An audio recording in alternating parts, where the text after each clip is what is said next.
Welcome to another episode of Meaningless. I am Analia, and today I want to talk about spiritual awakening. So, right now we are hearing a lot of people talking about this term spiritual awakening, and it means a lot of things to a lot of different people, and we are all having our own experience with it. So, I can talk about it from what it means to me and the spiritual community that I find myself a part of. And so, from my perspective and my journey, a spiritual awakening is where we unlock a part of our psyche that connects us to our authentic self. And this is like beyond our ego. So, to me, God, inner child, higher self, spirit, they're all the same thing. They are all this voice inside of us that comes from our true spark, who we truly were meant to uncover and become before we were distracted by the physical world, everything in it, and our ego. And the ego is this idea of I. It's who you believe yourself to be. It's all of the beliefs that you carry about that, about who you think you are, your personality, your worth, your abilities. You know, the ego it's a collection of archetypes and programs or social and behavioral patterns that we collect. And it is from those places that the ego learns. When we understand our ego and the beliefs that it gives us, we also learn how to control it and use it, because ego is not a bad thing. It's only a bad thing if it controls us in our life. And this is where the idea of a spiritual awakening comes from to me. It's when we are not allowing the ego to control us. Now, another thing to keep in mind is that being spiritually enlightened does not automatically assume an awakening. Enlightenment is more the idea of an understanding of spirituality. And you can become enlightened from researching, from learning things, right? From just reading about it. But it is truly the practice and the understanding of your emotional and spiritual self that equals the awakening. And once we are in touch with our own spirit, we become more aware of the fact that all humans have this spirit. And it is inside of that individual nature that we actually are all connected. So having an understanding of yourself, your truth, your spirit, it means understanding that all that you truly are authentically is its own puzzle piece. And therefore everyone else has their own authentic puzzle piece. So the idea of the ego is it's very possessive and it experiences things separate from everybody else, everything else. And it accumulates its knowledge through learning. So the spirit intuits reality by what it really is in comparison. So you can say the ego thinks and the spirit knows. Now, another part of this discussion of spiritual awakenings has to be the idea of a psychic awakening. And I think this gets very confused. So a psychic awakening refers to opening up your spirit, your higher self, to energies not of this physical existence that we all live in, right? Spiritual awakening refers more to opening your heart and understanding yourself so you can respond authentically to the world around you, not through these filters and programs that we have collected. A spiritual awakening refers more to the opening of your heart and the understanding of yourself so that you can respond authentically to relationships, to conversations, to the world around you, not through filters and programs you've collected that the ego has learned from. So it involves psychology and it involves your whole emotional body and experience, and it involves the soul. Now, a psychic awakening refers more to your pineal gland or your third eye and being able to sense, communicate, and experience things beyond the 3D world.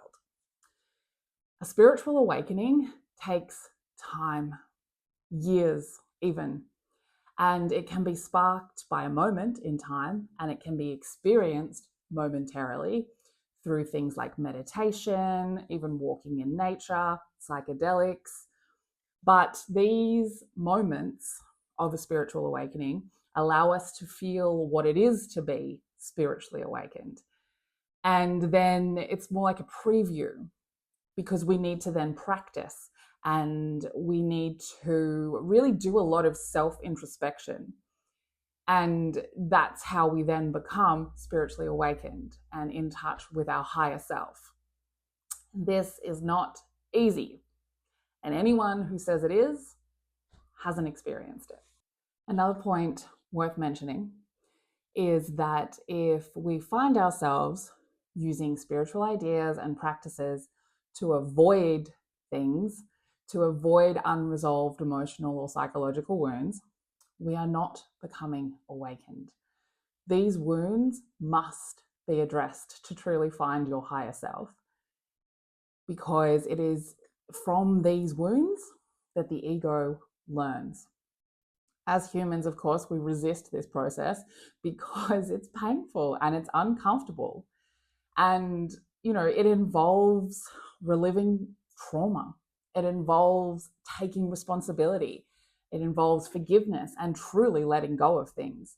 Most of the emotional reactions and triggers we have in our lives are related to a past wound or a trauma that we have not addressed.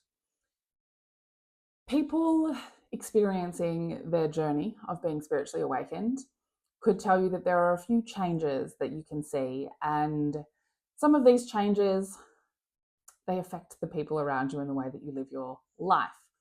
So changes like your behavior start changing. And this is because compulsive, neurotic, and addictive behaviors are just symptoms of the ego. So these sorts of behaviors will no longer be a part of your life. Understanding yourself, releasing ego, it means being present and trusting yourself. And that energy, it contains this possibility that we trust and believe the universe. And because we do that, because we understand we're connected to it, it releases all of these neurotic kind of behaviors. And it means knowing that what it is that is for you will find you in the right time when you're ready for it, when you're ready to receive it, and that what is not for you will need to leave your life. And there's a trust that comes in that, and a peace that comes with that trust. And this can make us appear kinder in a lot of ways when we are not bound by those triggers. But it can also make us appear to a lot of people like a trigger, okay? Because as we become aware of people who want to pull us back into their way of thinking, into their ego-controlled existence, we may find ourselves no longer comfortable in that presence. And we can become triggering for people who are trying to resist their own awareness. Our emotional well-being increases as well, because true freedom is being able to react authentically, not from a trigger associated with unresolved trauma or not from a learned behavior. And when we do resolve traumas from the past, we undo the power those triggers have, and we become more authentically human. Instead of running from feelings, there's this willingness to confront the emotion and the fear and the anger and the guilt, because we start to see that those feelings are almost a golden ticket into that wound that we have repressed, that we haven't looked at. And with that golden ticket, we're able to investigate that cause and release its hold and control over us.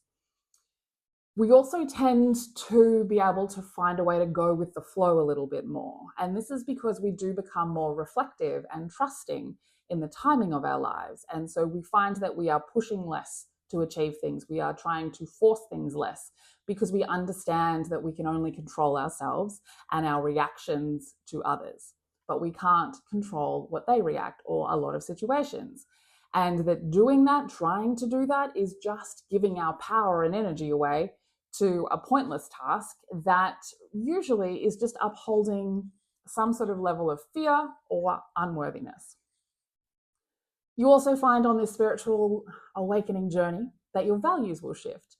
And this is because we are able to then develop our own ethical framework once we know who we are authentically. And we can evaluate situations as they come up instead of tapping back into old programming. Now, the ego can't do that because it has a basic needs drive and it works a lot from fear. And so it tends to make its decisions from logic or emotion, whereas our higher self, the third place, it can make it from a knowing, all right? Another thing that changes, which can be quite triggering, is our sense of self-responsibility and honesty. Because as we take back authority from our ego, we become less fearful of being honest with ourselves. And when we're unconscious of our behaviors, when we react to triggers, we don't need to take accountability. We're unconscious of it. We can't form that conclusion.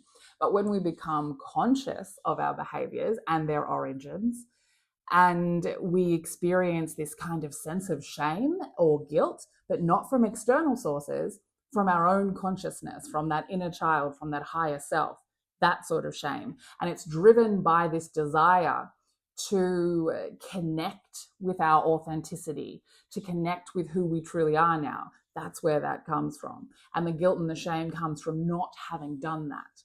And so we also begin to become aware of this power of projection and how unhealed wounds become projections into all of our relationships and all of our interactions.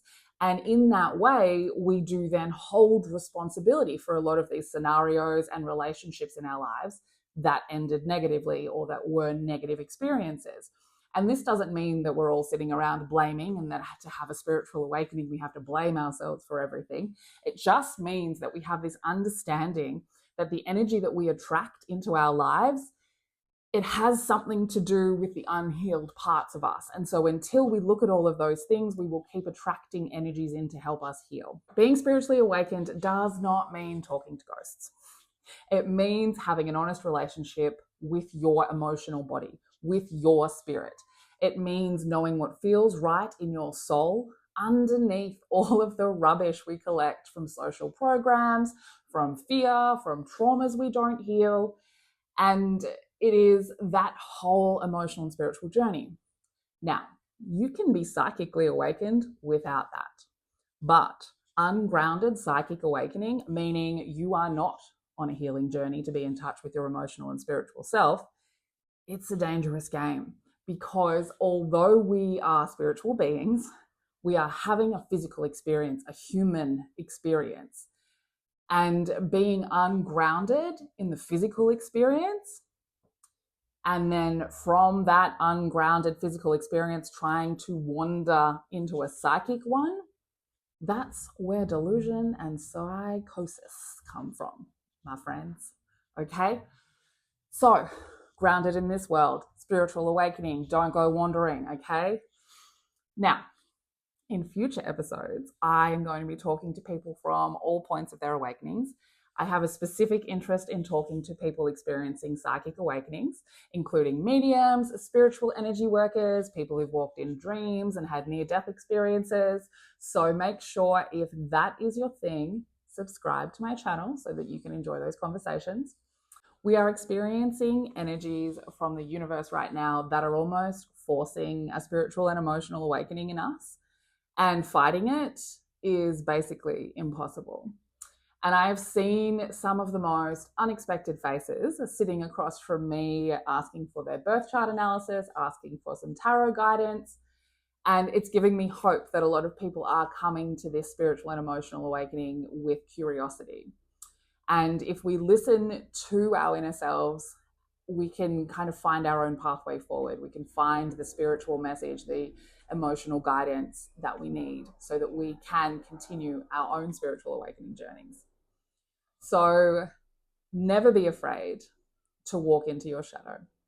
It is quite literally the only way to the pot of gold, to the emotional abundance, to the peace and the happiness that most humans wish for. And remember, this physical experience is meaningless.